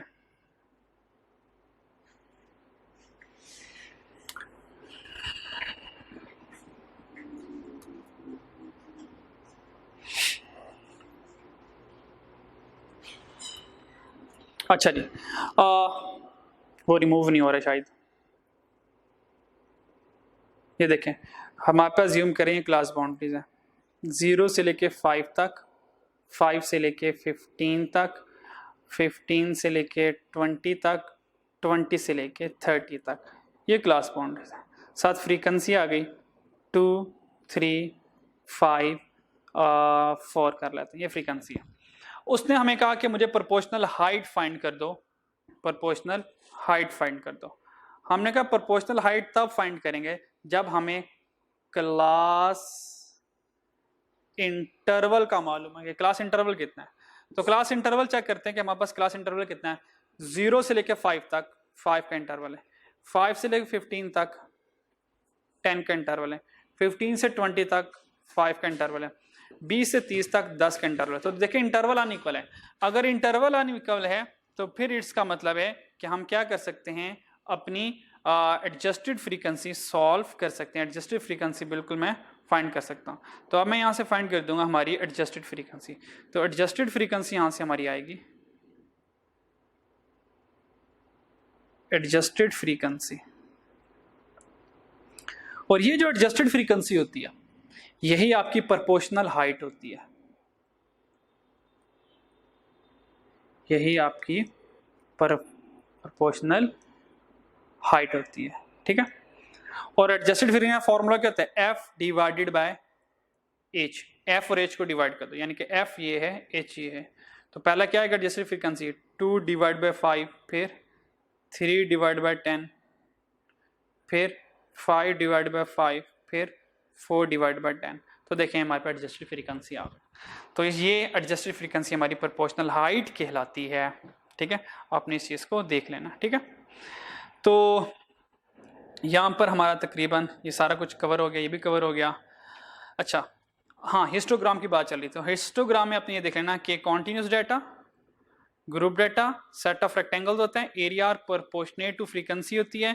4 हिस्टोग्राम से हम मोड फाइंड कर सकते हैं। अब हिस्टोग्राम से मोड कैसे फाइंड कर सकते हैं वो देखिएगा। मोड फाइंड करने के लिए आपने ये देखना होता है कि यहां से लेफ्ट कॉर्नर को इस वाले राइट कॉर्नर से ज्वाइन करते हैं, फिर इस लेफ्ट कॉर्नर को इस नेक्स्ट रेक्टेंगल के कॉर्नर से ज्वाइन करते हैं, दोनों क्रॉस लगा लें। जहां पर दोनों क्रॉस लगता है तो वहां से परपेंडिकुलर ड्रॉ करें। ये जो वैल्यूज आ रही है, अज्यूम करें 17 आ रही है, तो ये 17 आपका मोड है। तो मोड इस तरह हम फाइंड कर सकते हैं हिस्टोग्राम से। अगर इंटरवल अनइक्वल है तो हम फ्रीक्वेंसी को आप एडजस्ट करते हैं। तो ये हिस्टोग्राम के बारे में सारी बात ही, अपने इसको अच्छे तरीके से देख लेना, ठीक है। अब कुछ MCQs हैं जो थोड़े से मुझे लग रहा है कि इंपॉर्टेंट है, अपने उनके बारे में ध्यान रखना है। जो सैंपल की कैलकुलेशन है हमें पता है वो स्टैटिस्टिक कहलाती है। स्टैटिस्टिक्स या स्टैटिस्टिक, ये देखना आपने, ये स्टैटिस्टिक्स नहीं होता, स्टैटिस्टिक्स तो सब्जेक्ट का नाम है, ये स्टैटिस्टिक होता है, ठीक है। फिर पॉपुलेशन की जो कैलकुलेशन होती है उसको पैरामीटर कहते हैं, इसको देखना है। असल था जो समझाने वाला ये था क्वेश्चन, कहता है amount of milk produce by cow, cow ने अमाउंट ऑफ मिल्क प्रोड्यूस की। यहां पर अक्सर बच्चे गलती करते हैं, वो कहते हैं अमाउंट ऑफ मिल्क, तो वो लिखते हैं क्वांटिटेटिव, क्वांटिटेटिव वेरिएबल। मैं मान रहा हूं क्वांटिटेटिव वेरिएबल है, लेकिन देखें कॉन्टिन्यूस वेरिएबल भी ऑप्शन में मौजूद है। तो देखें क्वांटिटेटिव अगर वेरिएबल कहते हैं तो आप कहना चाहते हैं कि सर फिर ये डिस्क्रीट भी हो सकता है और कॉन्टिन्यूस भी हो सकता है। तो बताएं अमाउंट ऑफ मिल्क के लिए बेस्ट आंसर क्वांटिटेटिव होगा या कॉन्टिन्यूस होगा? हम कहेंगे बेस्ट आंसर कॉन्टिन्यूस होगा। तो देखें मान रहा हूं कि क्वांटिटेटिव आंसर गलत नहीं है, क्वांटिटेटिव भी आंसर सही है, लेकिन बेस्ट आंसर कॉन्टिन्यूस मौजूद है। हाँ, अगर ऑप्शन में ये कॉन्टिन्यूस का वर्ड ना लिखा होता, कुछ और लिखा होता यहाँ पर, फिर मैं क्वांटिटेटिव वेरिएबल को टिक करता। What is true about histogram? Histogram के बारे में सच क्या है? सेट ऑफ एडजेसेंट रेक्टेंगल, हमने कहा बिल्कुल। एरिया और प्रोपोर्शनेट टू फ्रीक्वेंसी, हमने कहा बिल्कुल ऐसा। एरिया जो है वो फ्रीक्वेंसी के प्रोपोर्शनेट होता है, इसलिए तो हम यहां से जब हमारे पास इंटरवल्स अनइक्वल हों तो हम यहां से प्रोपोर्शनल हाइट फाइंड करते हैं, जिसको हम एडजस्टेड अपनी फ्रीक्वेंसी भी कहते हैं। ओजाइव डायग्राम इज यूज, हम ओजाइव डायग्राम, ये जो ओजाइव है ये सिखाया है, ये ओजाइव डायग्राम की शक्ल बनाई हुई है मैंने। ओजाइव डायग्राम जो है ये क्यूमुलेटिव फ्रीक्वेंसी को कहते हैं, क्यूमुलेटिव फ्रीक्वेंसी पॉलीगॉन, पॉलीगॉन कह लें या कर्व कह लें, बात है कि क्यूमुलेटिव फ्रीक्वेंसी की जो डायग्राम होती है उसको ओजाइव कहते हैं। Ogive diagram is used for cumulative frequency distribution, cumulative frequency distribution के लिए ओजाइव यूज होता है। और याद रखिएगा, अगर ओजाइव क्यूमुलेटिव फ्रीक्वेंसी है तो क्यूमुलेटिव फ्रीक्वेंसी में दो चीजें गिवन है, एक लेस देन और एक मोर देन। तो हम कह सकते हैं कि ओजाइव डायग्राम लेस देन और मोर देन के लिए बनती है। अगर आप इसकी शक्ल देखना चाहते हैं कैसी होती है तो ये देखें, ये जो है ये ओजाइव है, ये ओजाइव है। लेकिन ओजाइव की कौन सी कैटेगरी? सिर्फ लेस देन की। मोर देन की कैटेगरी कुछ इस तरह बनती है, मोर देन, ये मोर देन की कैटेगरी, मोर देन का ग्राफ कुछ इस तरह से बनता है, ठीक है। हाँ, ये it's all about our chapter number 11 discussion. अब दी एंड हो गया, लेकिन एक क्वेश्चन रह गया, वो मैं ज़रा करवा दूँ आपको। वो ये क्या था कि वो मिस ना हो जाए ज़रा, वो सिनेरी कुछ ये हमारे पास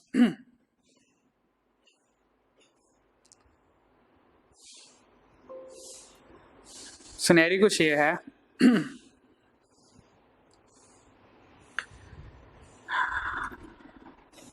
कि हमारे पास क्लास बाउंड्रीज गिवन है, हमने क्लास बाउंड्री से मिड पॉइंट बनाना है या मिड पॉइंट से क्लास बाउंड्रीज बनाने हैं। फॉर एग्जांपल हमारे पास मिड पॉइंट्स हैं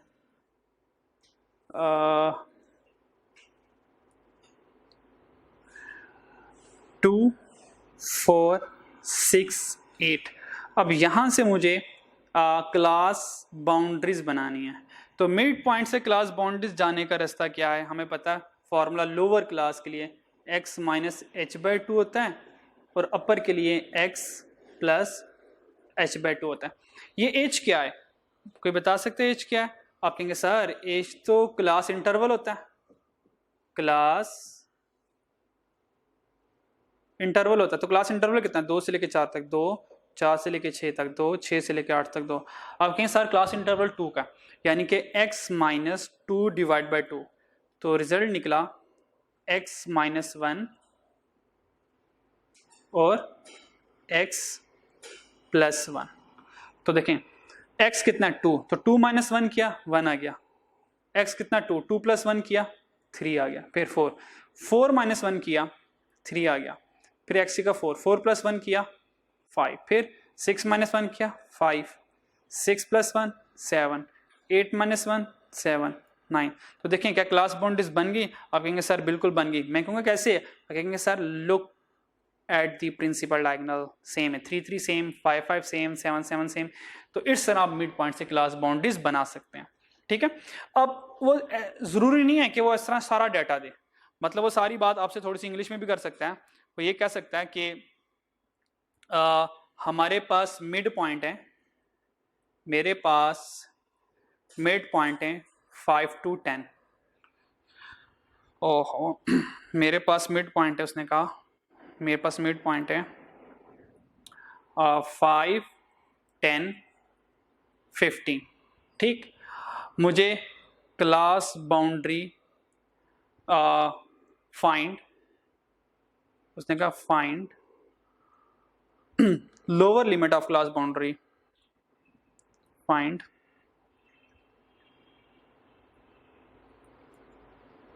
कर दो लोअर या अपर लिमिट भी कह सकता है, find lower limit of second class.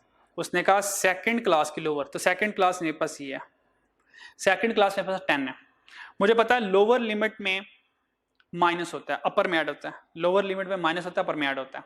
तो मैं चेक करूंगा इसका इंटरवल कितना है। सबसे पहले मैं इंटरवल चेक करूंगा कि इनके दरमियान इंटरवल कितना है।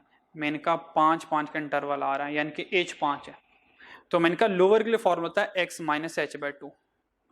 x कितना है, सेकंड क्लास का है ना, उसने सेकंड क्लास की लोअर, तो सेकंड क्लास में 10 है, तो x आ गया 10।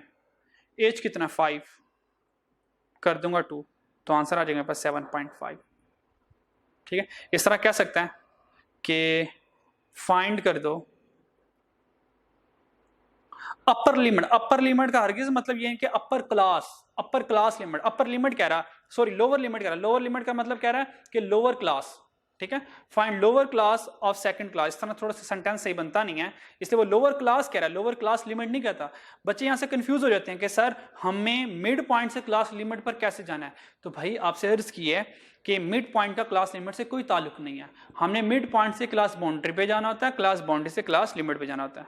तो वो कह दे अगर find upper limit of third class, तीसरी क्लास की अपर लिमिट, तो तीसरी क्लास कौन है 15, तो 15 अपर के लिए ऐड होता है, 15 प्लस h/2, तो 15 प्लस 5/2, आंसर इज 17.5। तो ये मेरे पास आंसर आ जाएगा। ठीक है, तो ये हमारी चैप्टर 11 की अल्हम्दुलिल्लाह कंप्लीट रिवीजन होगी। तो आपने इसको अच्छे तरीके से देख लेना है। तो यहाँ पर हमारी चैप्टर 11 यहाँ पर कंप्लीट हो गया। ठीक है, तो नेक्स्ट वीडियो में इंशाल्लाह चैप्टर 12 की हम रिवीजन करेंगे। ठीक है, चैप्टर 11 के लिए इजाज़त, इंशाल्लाह चैप्टर 12 के साथ अब मुलाकात होगी। अल्लाह हाफिज़।